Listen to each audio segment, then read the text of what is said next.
嗨，大家好，我是躺平树，今天是2026年8月3号。这一期咱们继續聊聊恒大清盤，聊聊中國的房地產。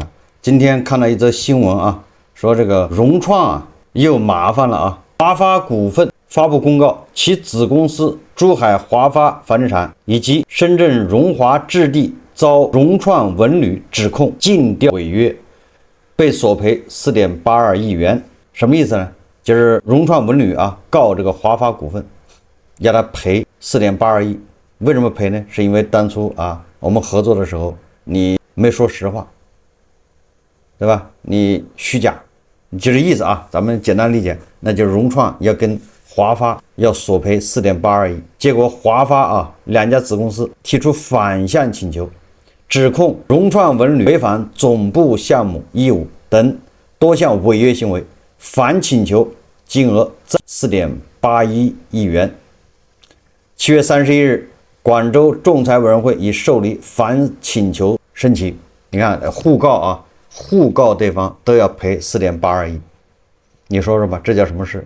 而且融創房地產集團有限公司公告披露，新增4筆到期未償付借款，什麼青島融廣匯通投資有限公司5000萬青島浩中房地產有限公司8000萬，重慶遠衝實業有限公司4.18億，廣州萬達文化旅遊什麼投資有限公司4100萬，違約原因均為未按時償還本金或部分本金。同時，公司及重要子公司新增4項失信行為，被執行人均全部未履行。說1000道1萬也就是融創雖然人家債務重組成功了，境外債、境內債是吧？但是不代表它安全過關，對吧？它實際上還是在河裡面還是在渡劫模式大量的這個房地產公司都一樣雖然努力的在進行債務重組，但是重組完之後不代表就上岸了，最終還是跟韭菜有關係。只要韭菜不買房，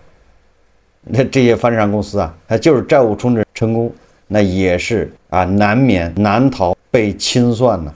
我把話放這兒，現在一切什麼財務手段救濟都是治標不治本，只是延緩拖延，對吧？一個房地產公司它開發不了房子，或者開發的房子賣不掉，這個公司它就沒有存在的可能。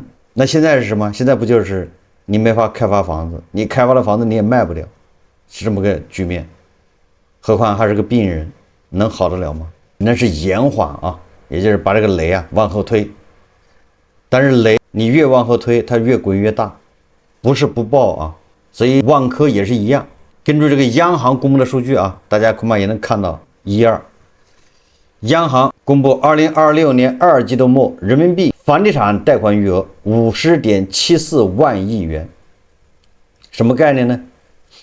同比下降4.9%，跟去年2季度相比下降了5%房地產貸款餘額降幅較1季度擴大，也就是加速下跌比如說它房地產貸款餘額分為房地產開發貸，這個餘額是12.65萬億，這個降得更狠了同比降了8.5%，上半年減少5402億，也就是說開發商都不去貸款了，不是不貸就可能也貸不着，對吧？符合條件的很少了。總之，開發商的貸款比去年同期下降8.5%，餘額只有12.65萬億。好，上半年就少了5400億。然后個人住房貸款呢，36.3萬億，同比降3.8%，什麼意思上半年個人按揭這個貸款就少了7163億，一邊是開發商去找銀行貸款，上半年少了5400億，一個是咱們牛馬韭菜找銀行貸款，上半年少了7163億。你說就是開發商和牛馬韭菜都同等的都在降槓桿，都貸不到錢或者不想貸款，意味着房企開發端融資和居民按揭兩端持續收縮通道。那在這種情況下，你說賣房子多難吧？所以開發商難融創、碧桂園它好不了一直在渡劫模式，對不對？開發商之間互相告，大量的房子蓋好了也賣不掉，这庫存对吧？这個去化也都是36個月这就是大賬你不用看那些房產中介、媒體啊說又是穩中向好，成交量又是暴漲等等，那些東西都是很碎片化、片面的。你看央行公布的数字，全国大涨，对吧？開發商貸款少了5400億，僅上半年呢，個人住房按揭貸款少了7000億，同比啊，而且這個速度還在加快。現在即便啊樓市還有動靜，那也是二手房動靜大。經濟日報啊看到一篇文章，叫新房交易下降是常態。經濟日報今天發表文章說，從2025年全年二手房交易面積佔比達46%，到今年上半年佔比過半。上半年啊，二手房佔50.4%。這個中指研究院啊，它的公布的是房地產市場進入存量時代。從各項数据來看，居民住房需求仍然在，只是需求結構發生變化。中指研究院監測數據顯示啊，它是上半年全國二手房网簽面積同比增長10.2%，二手房在新房和二手房交易总量中佔比為50.4%。这就好比那個新能源汽車一樣的，它滲透率已經達到了65%了。賣100輛車，65輛是新能源汽車。現在是啊，賣100套房子，50.4套是二手房，二手房已經超過新房了。北京、上海、江蘇、廣東等18個省，二手房住宅交易面積超過新建商品住宅，重點城市表現更為明顯。上半年30個重點城市二手住宅成交套數佔新房及二手房成交量比重為68%，較去年全年繼續提升3.5個百分點。北京、上海上半年二手房成交量均創5年同期新高。什麼意思啊？也就是房地產看上去好像還挺熱是吧？挺火的，買房了，但是買的都是二手房。那言下之意就是新房還是不行啊，新房不行，所以開發商日子難過啊。大家買房也買二手房去了，就不買開發商手上房子，這麼個局面啊。那開發商蓋房子賣給誰呢？賣不掉啊。為什麼買二手啊？二手的可以談價格，可以便宜。所以這個經濟日報他就說了啊，他說二手房市場活躍度高是我國房地產進入存量時代的表現。存量時代，房地產交易將從以新房銷售為主的增量交易，加快向新房和二手房並舉轉變。未來二手房交易上升，新房交易下降將是常態。發達國家歷程表明，存量時代新房和二手房相加的房屋交易總量不會明顯下降。當然，這是經濟日報的說法啊。實際上，現在僅有的一點活力啊，都在二手房。那新房越來越萎縮，開發商日子是越來越難過啊。二手房成為主導。既然二手房成為主導，我們看一看最近二手房一線城市是什麼個情況啊？首先，這個深圳的啊，7月份說貝殼找房數據，深圳二手房7月份成交均價4.84萬每平，微跌0.2%。7月份啊，價格跌了0.2%，但是成交套數啊只有1104套，下跌13%，價跌量也跌啊。這是深圳7月份二手房新增掛牌10594套，上漲1.7%，掛牌的還多了啊。待看人次55316人，下跌16%，你看房的人也少了。這4項數據顯示啊，深圳樓市又開始走下坡路了，回到原來的軌道啊。這就是我說的，這是一線城市啊。你再看廣州啊，廣州是7月份新房網3440套，環比腰斬，就是廣州7月份新房一共才賣3400套，而新房網簽5月份是7180套，6月份是6361套，成交大幅萎縮。这新房啊，7月份跟5月份比，那已經腰斬的不止了，那新房賣不動啊。這是一線城市廣州啊。所以為什麼二手房成交量上去了，價格卻沒上去？這指的是上海啊。上海說實話，它7月份的成交量還是不錯的，8月份頭2天也還不錯。上海我記得啊，7月份一共是23000套，還是22000套啊？反正比那個去年7月份又增長了，但是比6月份啊，環比那是下跌很厲害，但是同比它還是增長的。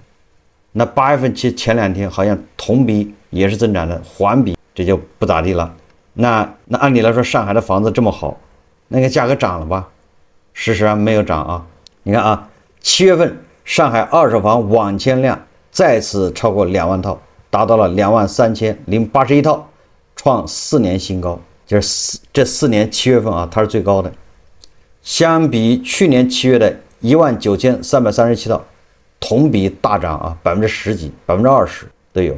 不僅僅是7月啊，2020年以來，上海二手房網簽量一直居高不下，同比去年大漲20%，每個月網簽量都超過了2萬套。2021年和2022年，這個很多中介和自媒體啊，說上海二手房的榮枯線是每個月1.8萬套，認為如果上海的二手房每月成交達到1.8萬套以上，房價就會漲。那麼北京是1.5萬套啊，北京7月份明顯跌到榮枯線以下了，但是上海還是在榮枯線以上，說明上海的二手房還是很火啊。但是啊，那為什麼既然在榮枯線以上，那房價為什麼不漲呢？去年上海二手房網簽數據就超過了25萬套，平均每月的成交量達到了2萬套，今年的數據更是進一步增長。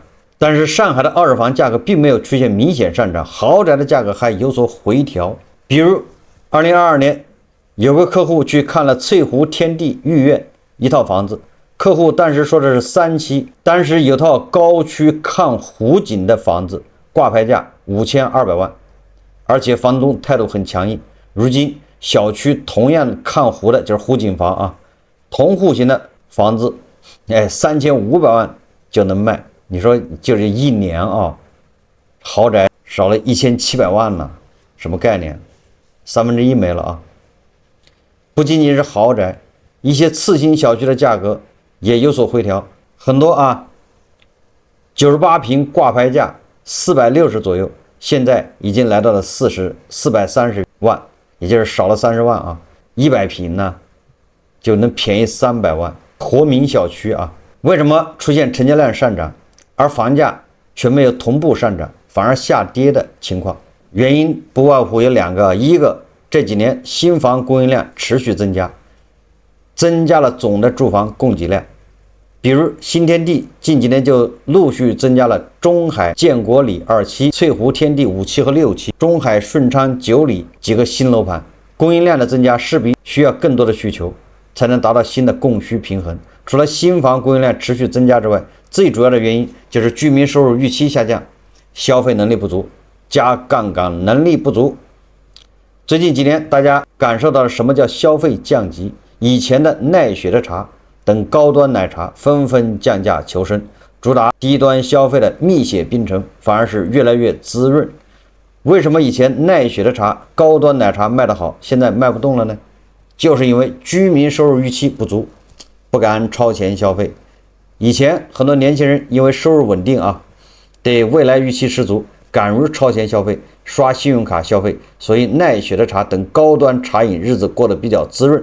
如今年輕人對未來預期不足，自然不敢去超前消費，消費傾向自然趨於謹慎，高端茶飲自然也就賣不動了。2020年6月，上海二手房單月成交25158套，同比大漲21%。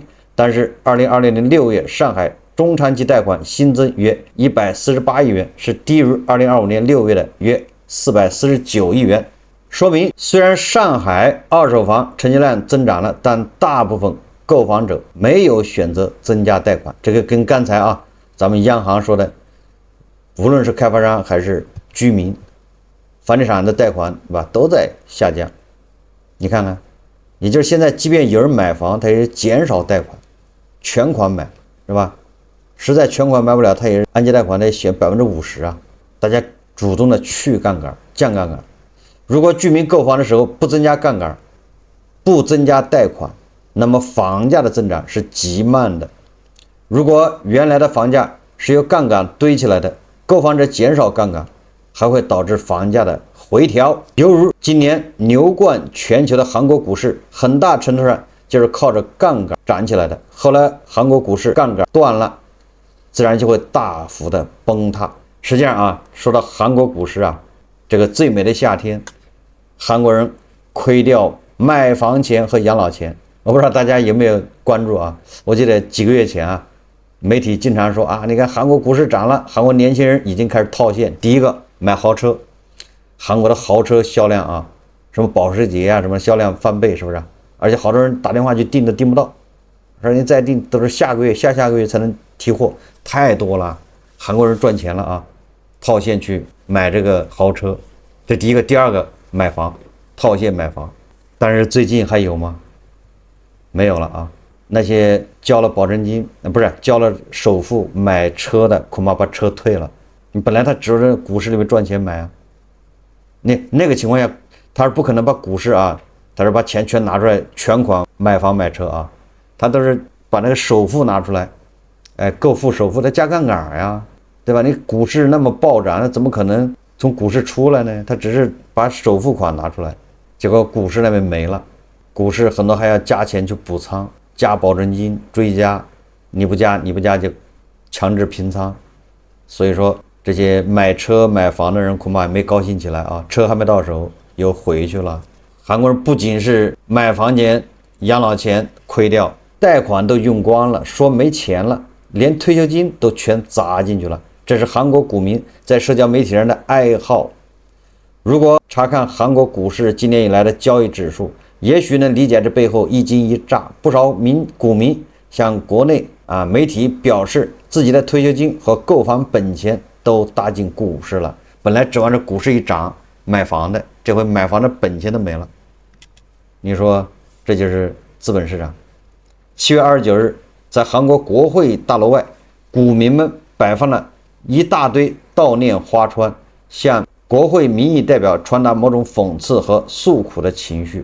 這些花圈由散戶們成立了一個名為股市正常化協會組織送來的，挽聯上寫着投資者保護只是空談和將該產品退市等標語。這個團體主要訴求是迫使韓國當局讓單只股票槓桿 ETF 退市，因為這些單只股票槓桿 ETF 加劇了三星電子和海力士股票的波動性，導致散戶虧損嚴重。整個韓國 KOSPI 指數市值在7月份暴跌 33%， 就跌了1/3啊，創下有史以來最糟糕的單月表現。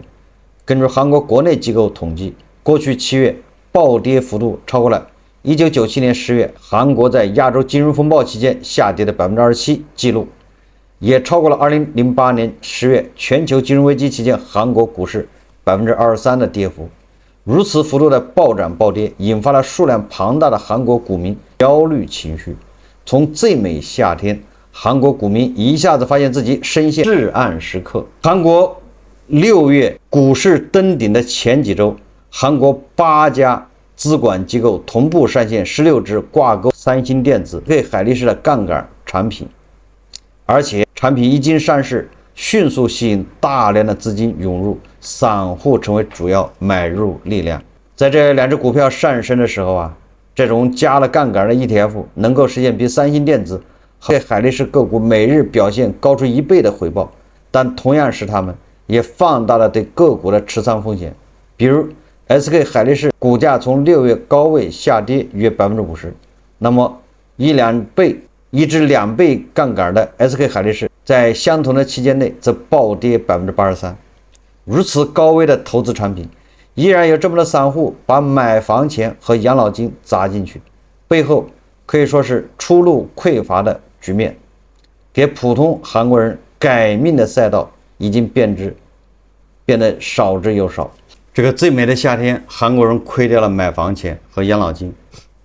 所以經常看我節目的是吧，應該知道我有很多專家說，哎呀，把這個資本市場拉上去，股市拉上去，拉到4000點，拉到5000點，居民財富就多了，消費就上去了。這完全忽視了啊，這資本市場的風險。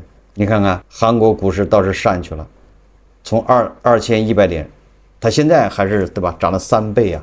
就是7月份啊，韓國資本市場這麼震盪，人家還是漲了3倍，從低點絕對的牛市。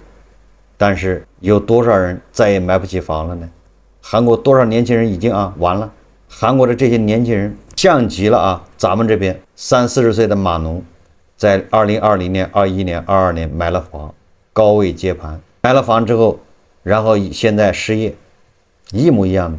也就是說，韓國的這些年輕人躲過了房地產，但你沒躲過資本市场，總有一個東西把你吸引進去，把你套住，對吧？這就是時代給你的命運呢，沒有辦法。你躲過了房地產，你躲不過資本市場。實際上，這個胡適也一樣啊。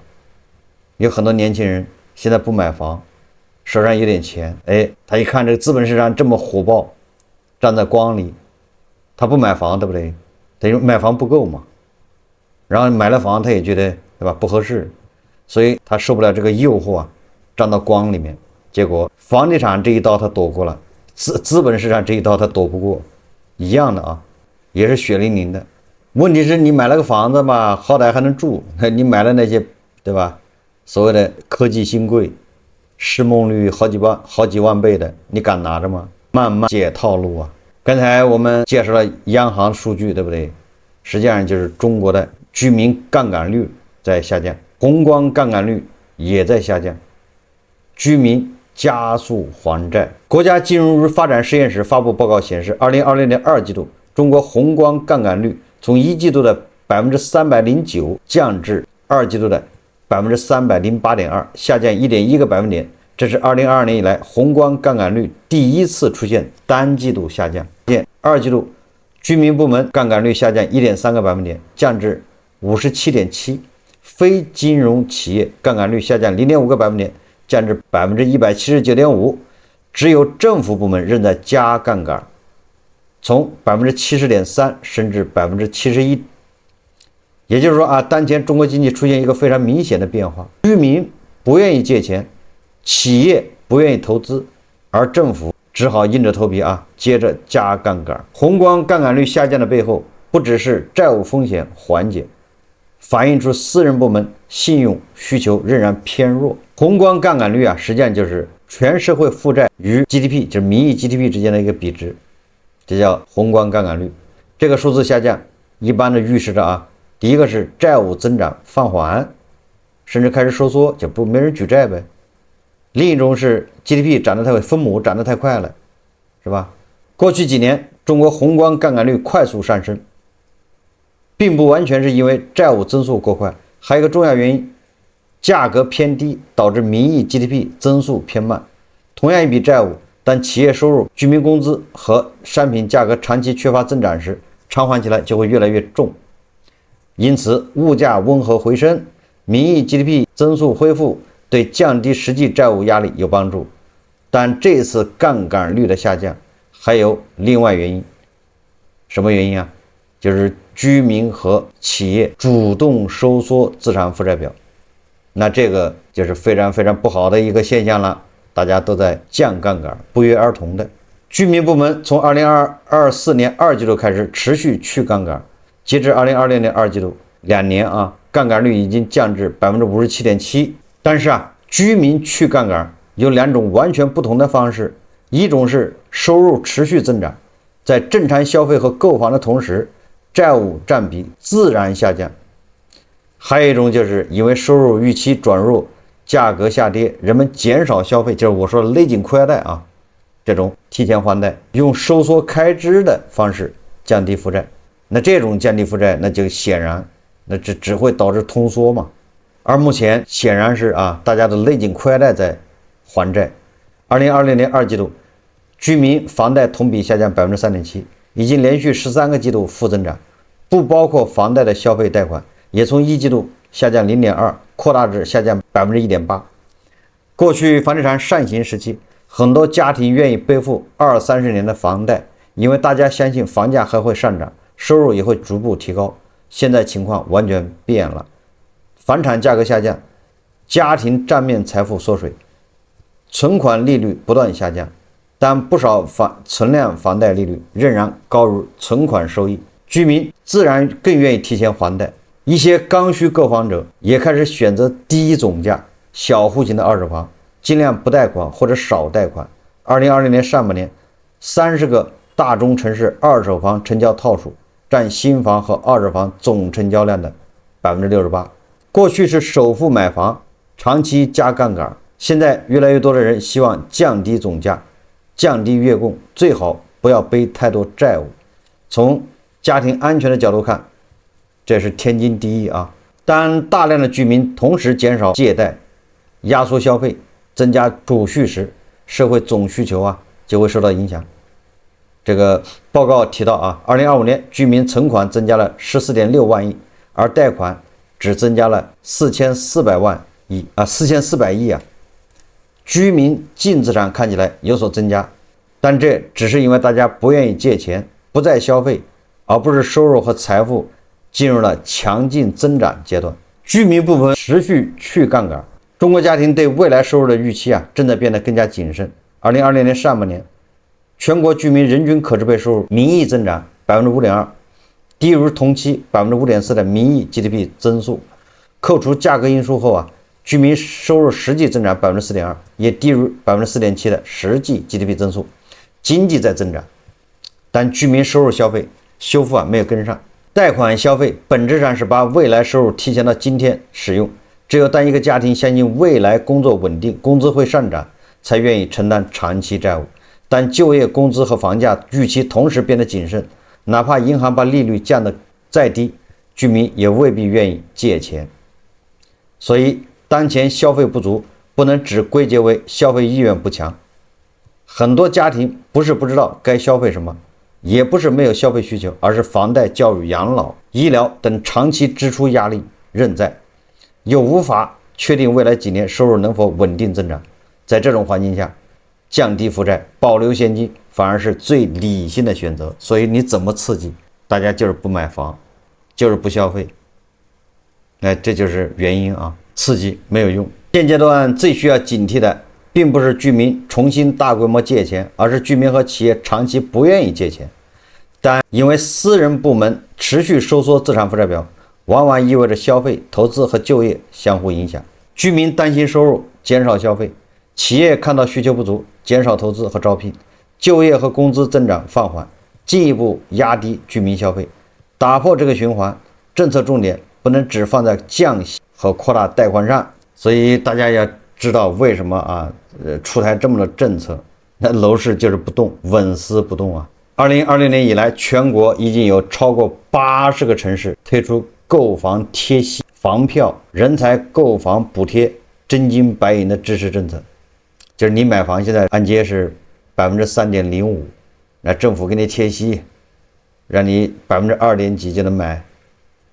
就這樣，對吧？利息降了，照樣不買，為什麼？就剛才道理都講明白了。政策覆蓋範圍從3、4線城市逐步向1、2線核心城市延伸，但是即便利好數量多，對吧？這麼多政策出來，實際效果根本就達不到預期，沒有什麼效果。所以你看啊，即便是二手房成交比較火爆，像上海，但是你很難說它價格在漲。現在1線城市只有上海還是在榮枯線之上，那顯得獨樹一幟，但是又能撐多久呢？畢竟大家都要全款買房，是吧？還有多少人付得起全款呢？這個房地產經歷了20年的烈火噴油，實際上就是槓桿，就是按揭貸款。但人們現在主動的，對吧，降槓桿，不願意去貸款的時候，房地產自然它會降下來。這個，對吧？不以人的意志為轉移，怎麼煽動都沒用。好，這期節目我們就聊到這裡，感謝大家收看。如果喜歡我的節目，歡迎訂閱、點讚、評論，謝謝大家。